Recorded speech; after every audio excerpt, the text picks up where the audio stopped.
Don't worry, The Last of Us isn't on here. I played it on the PS3 myself, so yes, you are safe from another remake slash remaster conversation.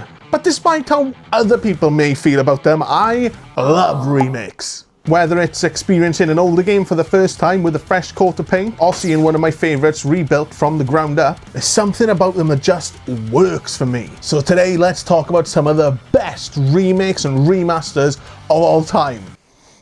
Well, in my opinion at least. First up, let's lump them together, because why not? Crash Bandicoot, the Insane Trilogy, and the Spyro Reignited Trilogy. And I'm saying this about an hour after the new Spyro game, Spyro A Realm Beyond, was announced. Yeah, boy. Hey, if you love Crash and Spyro as well, give the video a like. I'm sure I'm not alone in saying when Crash got announced, the rush of nostalgia hit me like a train. Ham sandwiches, gobstoppers, video shop rentals, and that freaking fire shirt that everyone had for some reason. Hearing those sounds, the music, that orange Bandicoot doing his spinny spins again, I was freaking pumped. And then for it not to just be the remake of the original, but the first 3 games? The original trilogy before the series took a nosedive. I actually quite like these two.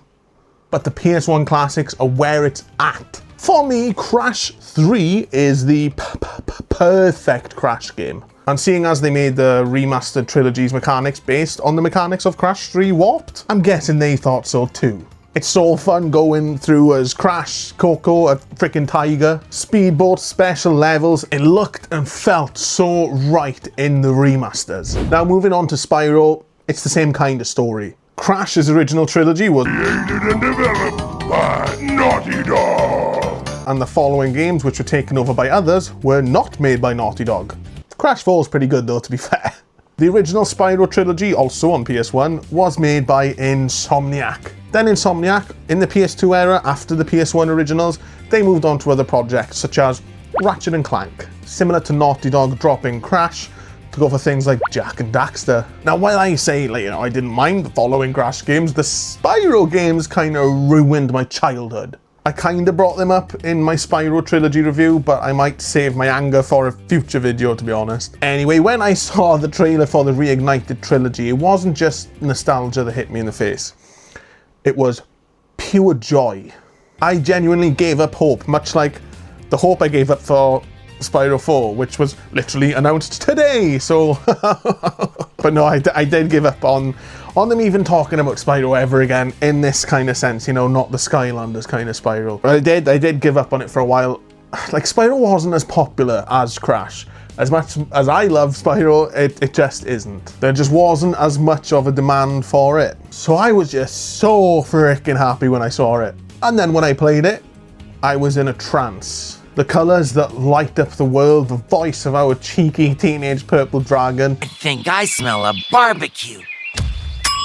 The music that's been stuck in my head for 25 years now, gliding through the levels and finding gems. Not for you! Spyro 2, The Gateway to Glimmer, or Ripto's Rage, depending on where you're from, is 100% my favourite in the series. So when I got the remaster and I booted it up for the first time, it was magic. The other games are great too. I know I've only mentioned Spyro 2 and Crash 3, but that's because those two are my favourites. They're my favourites now, and they were my favourites as a little kid. And my god, was I a little kid in the sweet shop when I finally got to play them again, remade from the ground up.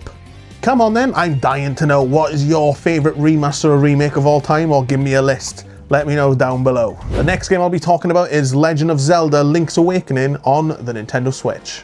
I could have put Twilight Princess or Wind Waker HD, but I'd already played them, and while I do have the Game Boy versions of Link's Awakening, I can't lie, I'd probably struggle playing them these days with my King Kong fingers, just pressing whatever they want to press. So yes, I was a very happy chappy when I saw the Link's Awakening remake get announced, because to me, then that's a brand new Zelda game. I absolutely adore the art style to this game. The animation, the graphics, just top notch. One thing I'd like to see is maybe the first 2 Zeldas get a remake in this style. I think that would be amazing. Are you listening, Nintendo? I'm basically doing your job for you. Hello? Will you two shut up? And I was genuinely surprised by this game, because, going off the original, while it's never, dogged on or anything, you never really hear it in the conversations as being some of the top Zelda games. It never got the real high praises that this one did. I've heard so many people go on about how much they love this game. and I'm one of them. Yeah, this remake, it definitely solved that conversation, and how couldn't it? Just look at it. And I really enjoyed the story for this one as well, like Link waking up on an island after being shipwrecked, and according to an owl, he needed to wake up the windfish from his big slumber in order to escape said island. To do this, you've got to get the 8 instruments of the sirens from all of the dungeons. These are all required to play the Ballad of the Windfish and wake the guardian whale. And it's a whale of a time. This guy stinks! Now, aside from being thrown off by Goombas, Chomp Chomps and other random Mario enemies, this game, it does have a twist. But I won't spoil it for you.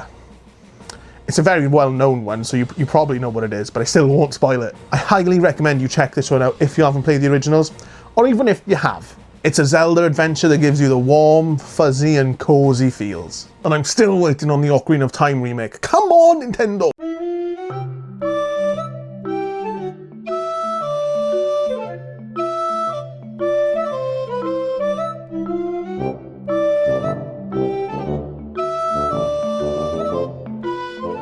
Hey, you've made it this far, so why not subscribe? It's free, you know. I do a lot of this talking about games things, so tap the button and the notification bell to keep yourself updated on the road to 500 subs, baby! Now, if you're a regular here, you know I love me some Final Fantasy, and the 7 Remake and Rebirth. They have a very special place in my heart on a personal level, due to 7 being my brother's favourite Final Fantasy, and us bonding over the 7 universe over the years. I've also banged on about Final Fantasy X a million times, so I'll just say, yeah, the remaster was pretty damn good. Although the character models were... Oh my god, what is that? Oh my god! What is that? worse. Music's arguable, but I could play it on PS4, so yay? And of course I have the Pixel Remasters, which I'm buzzing to play 1 through 5 on. I'm actually going to start 1 this week to actually finally play the first ever Final Fantasy. I've played 6 already, so I probably won't go back to that. Now, the main bad bitch I'm talking about here is Final Fantasy Tactics, the Ivalice Chronicles, which I got on the Nintendo Switch. The one that eluded me for years. This game never came out in the UK. Well, apart from the War of the Lions version on the PSP. But I didn't know about that for a long time, so I had always heard about this game, how some people like ProJared, I believe, consider it to be the best Final Fantasy. That's some high praise, if I'm right. I don't know if I am, actually. So when this remaster was announced, I was there day 1. And after 50 hours, oh yeah, I could see exactly what I was missing. That story was deep. Layers and layers deep. Playing as the Honourable Ramza, fighting in a civil war, having family betrayals left and right. It was awesome. I loved it. The music is insanely good too. There's still tracks I get stuck in my head all the time, and I finished this months ago. The extremely high customizable job/class system, not gonna lie, that confused the hell out of me for a little bit, but it is really addicting once you actually understand it and, you know, get into it. I looked forward to every single battle. It was just brilliant. The visuals, they're not anything crazy, of course, but they emphasize the charm that this game holds, and I love that too. I could honestly gush about it until the cows come home, but I'll just finish it with Square. Do another one, please. Am I a joke to you? What? Just a quick note here to, if you're interested, join the Discord. Toxicity is banned, and you can completely be yourself and just talk about games. I don't have many people I can be myself around when it comes to this kind of stuff, so it's just amazing that I have that community.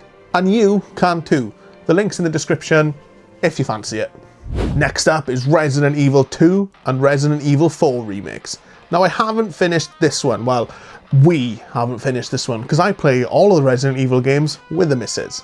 She enjoys horror, and I've warmed up to them. A bit. No, but we have enjoyed it so far. We're currently on Leon's story, and we're close to ending it, and we're still loving it. It's great seeing where he started, and I'm excited to see where it goes further in the game. It's just a baby. It was a trip to see the RPD station, like, at the start of it all. Because, you know, the original Resident Evil 2 came out on the PS1, for Christ's sake. And we saw all of that while playing through Resident Evil 9 Requiem. So the order we're playing them in, it's a bit unconventional, but we're still enjoying. Now the one we did finish was the Resident Evil 4 remake. The first one we played in the series, and oh, what a place to start. Well, it would have made more sense to start at 2, because Leon's in 4 as well, and it carries on his story from 2, so anyway. Moving on. Based in a creepy rural Spain, Raccoon City. hearing his one-liners, which genuinely cracked us up at some points. Let us rescue the Princess Dulcinea. You gotta hurt yourself. So silly, but so amazing. The same as some of the cutscenes where Leon just did backflips for no reason. It's awesome. It's definitely not as horror as the second game from what I've played so far. It felt more action-based and not as many jump scares, which I quite like. The bosses, the evil residents, were a genuine trip, along with this fella. Hello, stranger. It was simply a great introduction to the series, and we're going to go through all of the mainline games. Well, all of those with remakes at least. Hey Veronica, how you doing? Now here's a big hitter. Emphasis on the big. Shadow of the Colossus is truly, no slap this time, larger than life. An amazing journey to save your partner from being gone forever. A horse companion and some voice in the sky are your only friends. Your goal? To kill each and every Colossi in this world, and then that voice in the sky promises to grant you your wish of bringing your partner back to life. I'll leave the story there, but it's pretty gripping, right? Now the weird thing about this is, yeah, I'm talking about the remake on the PS4. However, the first time round, I didn't play the original PS2 version, I played this. The remaster for the PS3 packed in with the other Team Ico game, Ico. And I didn't like it at first. I can admit that. I just found the mechanics to be off. He just did not want to do what I wanted him to do, and he kept falling and slipping everywhere. It was really annoying, I'm not gonna lie. But I gave it a second chance with the remake, and I am so happy that I did that. An epic journey, as I described earlier, and it was a beautiful yet emotionally difficult journey. And those, they're the best kinds. If you want to hear me go on another emotional journey, this time with Final Fantasy XVI, yeah, click the video on screen now. Cheers.